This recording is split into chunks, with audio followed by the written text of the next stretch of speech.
ಶ್ರೀ ಪಂಚದುರ್ಗ ಪರಮೇಶ್ವರಿ ಕ್ಷೇತ್ರ ಪುಂಜದಲ್ಲಿ ಕಾರ್ತಿಕ ಮಾಸದ ಪ್ರಯುಕ್ತ ವಿಶೇಷ ಕಾರ್ತಿಕ ದೀಪೋತ್ಸವ ಮಹಾಕಾರ್ತಿಕ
ತ್ರಿಶೂಲ ಸಂತಾಡಿತ ದಾನವೇಂದ್ರಾಂ ಗೃಹೀತ ತುಂಡಾಗ್ರ ಲಸತ್ಕರಾಬ್ಜೌ ದುರ್ಗಾಂ ನಮಾಮಿ ಸಿತ ಕಾಮಧೇನುಂ.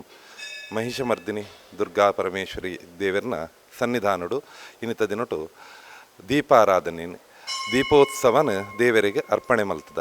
ವಿಶೇಷವಾದ ಕಾರ್ತಿಕ ಮಾಸ ಅಂದ ಪಂಡ ಅವು ದೀಪದ ಮೂಲಕವಾದ ದೇವರನ್ನ ಆರಾಧನೆ ಮಲ್ಪರೆ ಇಪ್ಪುನಂಚಿನ ಮಾಸ ಅಂದ್. ಕಾರ್ತಿಕ ದೀಪ ಪಂಟನಿಕ್ಕೆ ಜಿಂಜ ವಿಶೇಷವಾಯಿನಂಚಿನ ಮಹತ್ವನ ಶಾಸ್ತ್ರ ಪನೊಂದು ಪೋಪುಂಡು. ಪಿತೃಪಕ್ಷಡು ಹಿರಿಯ ಆಕಳು ಪೂರ ಆಕಳಾಕಳನ ಲೋಕನ ಪಿತೃಲೋಕನ ಬಿಡ್ದು ಈ ಭೂಮಿಗೆ ಬರ್ಪೇರಿಗೆ ಭೂಮಿಗೆ ಬತ್ತಿನ ಅಂಚಿನ ಪಿತೃನಾಕಲು ಕೂಡ ಪಿತೃಲೋಕನ ಪೋಯರೆ ಈ ದೀಪದ ಮಾರ್ಗೋಡು ಆಕಳು ಪೋಪೇರು ಎಂದು ಐದವರ ಯಮದೀಪ ಇತ್ಯಾದಿಲೇನು ಪುರ ದೀಯೊಂದು ಆ ದೀಪದ ಬಲ್ಪುಡು ಆಕಳು ಪಿತೃಲೋಕನ ಹೊಂದುವೇರಿಗೆ ಐದವರ ದೇವರನ ಆರಾಧನೆಗಳ ಪಿತೃನಾಕಲನ ಆರಾಧನೆಗಳ ಈ ದೀಪೋತ್ಸವ ಪಂಟನಂಚಿನ ಅತ್ಯಂತ ವಿಶೇಷವಾಯಿನಂಚಿನ ಐಟ್ ದೀಪ ಪಂಟನಕ್ಕೆ ಅವು ದೇವತ ಸದೀಪ ಅಂದ್ ದೇವರನ್ನ ಆತ್ಮಸ್ವರೂಪ ಅಂದ್ ಐದವರ ಈ ದೀಪಡು ಪೂರ ದೇವರನ್ನ ಆಕಲನ ಆರಾಧನೆ ಮಲ್ಪನಕ್ಕೆ ಶಾಸ್ತ್ರ ಪನೊಂದು ಪೋಪುಂಡು. ಅವೇ ರೀತಿಯಾದ ದೇವೇ ದೀಪ ಸಮರ್ಪಣಂಚ ಹವನಂ ಮುಂದು ದೇವಿಗೆ ದೀಪದ ಮೂಲಕವಾದ ಆರಾಧನೆ ಮಲ್ತನಂದಾಂಡ ದೇವರು ಅತ್ಯಂತ ಪ್ರೀತರಾಪೆರು ಅಂದ್ ಐಟ್ ಉತ್ತಮಂ ಘೃತದೀಪಂತು ಮಧ್ಯಮಂ ತೈಲದೀಪಕಂ ಅದಕಂ ನಾರಿಕೇಳಂತು ಒಂದು ಪನೊಂದು ಉತ್ತಮ ಅವು ಒಂದು ಕೇಂಡ ಘೃತದೀಪ ನೈದ್ದಾವರ ಮಲ್ತಿನಂಚಿನ ದೀಪ ಅವು ಉತ್ತಮ ಅಂದ್ಲ, ಮಧ್ಯಮ ಎಣ್ಣೆದೆಣ್ಣೆದ್ದು ಮಲ್ತಿನಂಚಿನ ದೀಪ ಮಧ್ಯಮ ಅಂದ್ಲ, ಅದಮ ನಾರಿಕೇಳ ತಾರಾಯ್ದ ಎಣ್ಣೆಡು ಪತ್ತಾಯಿನಂಚಿನ ದೀಪ ಪಂಚಿನ ಅದಮ ಅಂದ್ ಇಂಚಿನ ಪೂರ ಬೇತೆ ಬೇತೆ ಇತ್ತಂಡ ಅಂಡಲ ಆ ದೀಪ ಪ್ರಜ್ವಲನಿದ್ದಾವರ ದೇವರು ನಂಗೆ ನಮ್ಮ ಜೀವನೋಡು ಇಪ್ಪುನಂಚಿನ ಅಜ್ಞಾನ ಪಂಚಿನ ಕತ್ತಲೇನು ದೂರ ಮಲ್ತದ್ದು ಸುಜ್ಞಾನದ ಬಲ್ಪುನು ಕೊರ್ಪೇರು ಎಂದು ಐಕೋಸ್ಕರವಾದ ಭಕ್ತ ಸಮುದಾಯದ ಮಾತೆಲ್ಲ ಸೇರೊಂದು ಈ ಸೇವೆಯನ್ನು ದೇವರಿಗೆ ಅರ್ಪಣೆ ಮಲ್ತದ. ತುಳಸಿ ನಾರಾಯಣನ ಪೂಜೆ ಪುರ ಮಲ್ಪನಂಚಿನ ಈ ಸಂದರ್ಭಲ ಐದವರ ಆ ಕಾರ್ತಿಕ ಮಾಸದ ಈ ದೀಪೋತ್ಸವದ ಫಲ ಗ್ರಾಮ ರಾಷ್ಟ್ರಗ ದೇವರ ಅನುಗ್ರಹ ಮಲ್ಪಡು ಎಂದು ದೇವರ ಪ್ರಾರ್ಥನೆ ಮಲ್ತು. ಶ್ರೀ ಕ್ಷೇತ್ರ ಪಂಚದುರ್ಗ ಪರಮೇಶ್ವರಿ ದೇವಸ್ಥಾನ ಪೂಂಜ ಇಲ್ಲಿ ನಡೆಯುತ್ತಿರುವಂಥ ಈ ಕಾರ್ತಿಕ ಮಾಸದಲ್ಲಿ ದೀಪೋತ್ಸವವು ತುಂಬ ವಿಜೃಂಭಣೆಯಿಂದ ನಡೀತಿದೆ. ಕಳೆದ ವರ್ಷದಿಂದ ಈ ವರ್ಷಕ್ಕೆ 2 ವರ್ಷದಲ್ಲಿ ತುಂಬ ಅತ್ಯುತ್ತಮವಾದ ನಮ್ಮ ಪ್ರಧಾನ ಅರ್ಚಕರಾದ ಪ್ರಕಾಶ್ ಆಚಾರ್ಯ ಇವರ ನೇತೃತ್ವದಲ್ಲಿ ತುಂಬ ಒಳ್ಳೆಯ ರೀತಿಯಲ್ಲಿ ಊರಿನ ಭಕ್ತಾದಿಗಳ ಕೊಡುಗೆಯಿಂದ ದೀಪ ದೆಣ್ಣೆ ಮತ್ತು ಇತರ ತನುಮಾನ ದನಗಳ ಸಹಾಯದಿಂದ ಉತ್ತಮ ರೀತಿಯಲ್ಲಿ ಇಲ್ಲಿ ದೀಪೋತ್ಸವ ನಡೆದಿದೆ. ಇನ್ನೂ ಮುಂದಿನ ಕಾಲಘಟ್ಟದಲ್ಲಿ ಇದಕ್ಕಿಂತ ವಿಜೃಂಭಣೆಯಾಗಿ ನಡೆಯಬೇಕಂತ ದೇವರಲ್ಲಿ ಬೇಡುತ್ತಿದ್ದೇವೆ. ಶ್ರೀ ಕ್ಷೇತ್ರ ಪೂಂಜಡಂದು 3ನೇ ವರ್ಷದ ನಡಪನಂಚಿನ ಕಾರ್ತಿಕ ದೀಪೋತ್ಸವ 3ನೇ ವರ್ಷಡು ಕಾರ್ತಿಕ ದೀಪೋತ್ಸವ ಬೊಕ್ಕ ಮಲ್ಲ ಕಾರ್ತಿಕ ಪೂಜೆ ಒಟ್ಟಿಗೆ ನಡತಂದು ಕೊಡಮಣಿತಾಯ ದಯೋಗು ಪರವಸೆಲ್ಲ 3 ವರ್ಷದ್ದು ಸತತವಾದ ನಡತೊಂದು ಬರೋದುಂಡು. ಸುರುತ ವರ್ಷಡು ಸಾಧಾರಣ ಪಂಡ 1,000 ಮುಟ್ಟ ದೀಪ ದೀದು ಅಂಕಲು ದೀಪೋತ್ಸವವನ್ನು ಮಲ್ತಿತ್ತ. ರಡ್ಡನೇ ವರ್ಷಡು ಸಾಧಾರಣ ಒಂಜಿ 5,000 ಮುಟ್ಟ ದೀಪವನ್ನು ಪೊತ್ತದು ದೀಪೋತ್ಸವ ಮಲ್ತ ಈ ಒಂಜಿ 6,000 ಮುಟ್ಟ ದೀಪವನ್ನು ಪೊತ್ತದು ದೀಪೋತ್ಸವ ಮಲ್ತ ನೆಕ್ ಮಸ್ತ್ ಸಂಘ ಸಂಸ್ಥೆ ಎಲ್ಲ ಸಹಕಾರ ಕೊಡ್ತಾ ಅಂಚನೆ ಊರ್ದಾಕುಲ್ಲ ಮಸ್ತ್ ರೀತಿಡ್ ಸಹಕಾರನ ಕೊಡ್ತೀರಿ ಪಂಡ ಪ್ರತಿ ಒಂಜಿ ಇಲ್ಲ ಅರ್ಧಲ ಒಂಜಿ ಅರ್ಧ ಲೀಟರ್ ದಾತು ಎಣ್ಣೆ ಬತ್ತದೆ ದಯ ಪಂಡ ಆಯನಾತ್ ಎಳ್ಳೆಣ್ಣೆಲ್ಲ ಬೊಕ್ಕ ಬತ್ತಿಲ ನಂಗೆ ಈ ಒಂಜಿ ದೀಪೋತ್ಸವಕ್ಕೆ ಊರ್ದಾಕಲ್ನ ಸಹಕಾರ ತಿಕ್ಕದಿನಿ ಅಂಚಾದ ಪುನಃ ಈ ಒಂಜಿ ಸಾಧಾರಣ ಒಂಜಿ 6,000 ದೀಪ ಪೊತ್ತದ ನನ್ನ ಬರ್ಪಿ ವರ್ಷಕ್ಕೂ ನೆದ್ದಲ ಹೆಚ್ಚಿನೇನು ಪೊತ್ತದು ಈ ಒಂಜಿ ಕಾರ್ತಿಕ ದೀಪೋತ್ಸವವನ್ನು ಅತ್ಯಂತ ಯಶಸ್ವಿಯಾದ ನಡಪಾಡು ಪಂಡದು ಎಂಕಲ್ ಒಂಜಿ ಆಸೆ ಉಂಡು ನೆಕ್ ಆ ದೇವರನ ಅನುಗ್ರಹ ತಿಕ್ಕಾಡು ಪಂಡದು ಎನ್ನೊಂದುಲ್ಲ.